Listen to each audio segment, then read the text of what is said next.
Hey! So I decided to make a video every Monday because it seemed like it helped a lot of y'all being able to see what the kids were doing in class. So I guess every Monday from now on, what I'll do is I'll post a little video kind of going over what we're going to do for the week, maybe going over different math strategies and talking about the books that we're going to be reading. First thing, the spelling words for this week, because I know some of the kids forget to put it in their planner.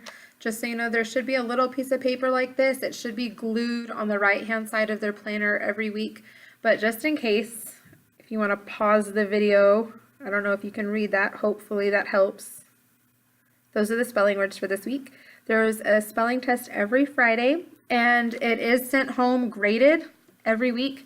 If you don't get one and there's not one in your kid's backpack, you might ask. Some of the kids were talking last week, and so anytime they're talking during a spelling test, I always just pick up the spelling test. I don't grade it, I just write talking on there. So if you didn't get one, that may have been what happened. I don't know, you might want to talk to your kid about it. But so spelling test on Friday. Spelling words are not required for homework. The only thing I recommend is just working on them every night just for good practice, because it's very apparent who studies them on Friday when they do their test. So next thing, while we're on the subject of homework, I really don't like giving homework. I think it's not only is it a waste of paper, but the kids are already working so hard during the week that I feel like they kind of deserve a break when they get home. So what I'm really focusing on this year is just reading. So if they could read anything, even if it's just a recipe book at home or the newspaper or a to-go menu, but a book. So every day we have our homework listed on the board for them to put in their planner. Every single day it's read for 20 minutes and then do any unfinished work. So any work that they don't complete in class before it's graded, they do have an opportunity to take it home as homework as long as it's brought back by the next day. So any unfinished work. And then let's see, so that's reading, unfinished work. While we're on the subject of reading, one of the strategies that we're going to be working on this week and throughout the year just to help them prepare for park and just to become better overall readers is and running inner dialogue as they read. And so what that should look like is when they're reading, they should be asking questions about the text, trying to make connections between themselves and a character in the book. What do they have that's in common? What are some differences? If they were the main character, what would they be doing differently? If they were the author of the book, how would they have rewritten the ending of the story to be different?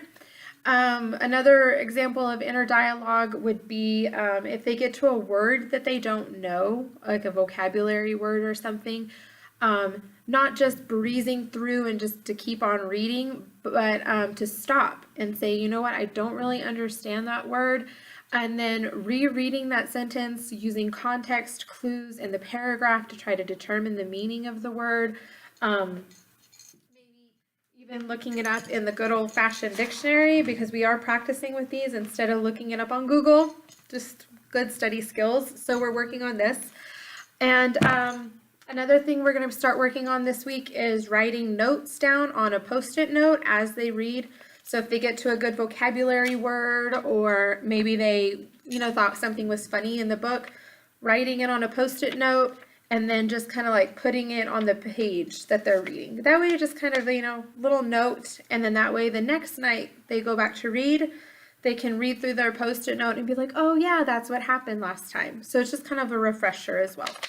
So that's one of the things we're working on in reading. Math, we're kind of moving on from that subtraction. We're still going to be working on it this week, but we are starting multiplication. So the multiplication arrays will look like, so 3 times 5.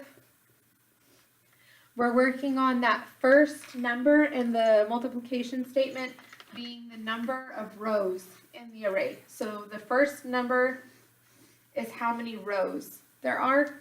The second number is how many are in each group. So then this would be the second number. So the first number is how many rows there are. The second number is how many are there in each group. And then the product is how many are there in total. So then fill in our array, we would be able to skip count by 5, so 5, 10, 15, or we can skip count by 3s. So 3, 6, 9, 12, 15. So we're going to be working on that skip counting, and we're also going to be looking at this as also repeated addition. So repeated addition is when you take these groups and break it up into just a addition statement.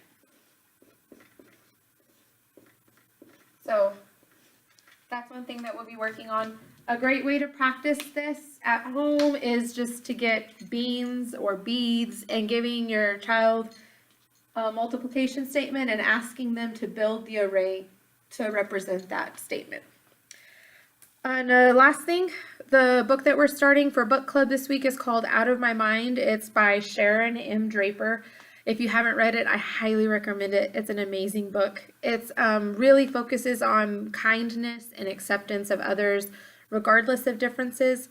The main character is an 11-year-old named Melody who has cerebral palsy, and she utilizes a wheelchair and a communication device. And so it really focuses on accepting others no matter what the differences are and looking past those differences and finding what they have in common with others. So if you haven't read it, I highly recommend it. We're going to be reading it this week and probably into next week as well. So if you have any questions, just holler at me or message me on Class Dojo. Okay, bye.